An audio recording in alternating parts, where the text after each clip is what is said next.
एक नंतर बातमीपत्रात आपलं पुन्हा एकदा स्वागत आहे आणि एक मोठी बातमी विशाळगडावरील कुर्बानीला कोल्हापूर सर्किट बेंचकडून परवानगी देण्यात आली आहे। 28 मे ते 2 जून पर्यंत बकरी ईद आणि उरूस काळात ही परवानगी असेल। 2024 मधील नियमांच्या अधीन राहूनच धार्मिक विधी करण्याच्या सूचना देण्यात आलेल्या आहेत।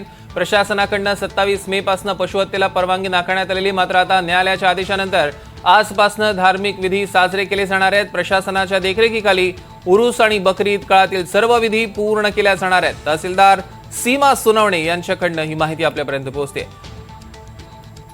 विशाल पुजारी आपले प्रतिनिधी आपल्या सोबत जोडले गेले, त्यांच्याकडून अधिकचे अपडेट्स आपण घेणार आहोत। विशाल, सौरभ, पाहिजे झालं तर हिंदुत्ववादी संघटनांनी याच्या विरोधात 3 दिवसांपूर्वी एक आंदोलन केलेलं होतं की विशाळगडावर कुर्बानी जी आहे ती बंद करावी।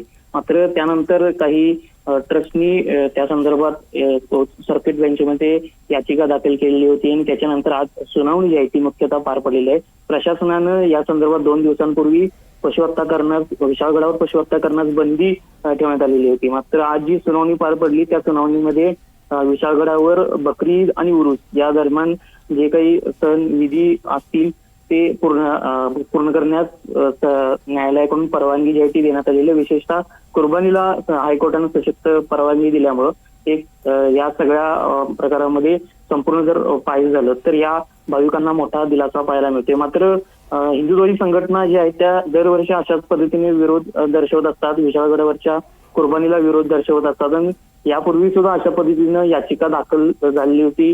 दरवर्षी अशा पद्धतीनं उरूस काळामध्ये याचिका दाखल होतात आणि पुन्हा एकदा न्यायालय त्याला परवानगी देत असतं। मात्र सध्या जर पाहिजे झालं तर 2024 मध्ये जे नियम घालून दिलेले आहेत त्या नियमाच्या अधीन राहूनच विशाळगडावर जी कुर्बानी असेल, जी पशुहत्या असेल ती करण्यास परवानगी देण्यात आलेली आहे। यासाठी शेल्टर्स जे आहेत ते सुद्धा उभारण्यात आलेले आहेत।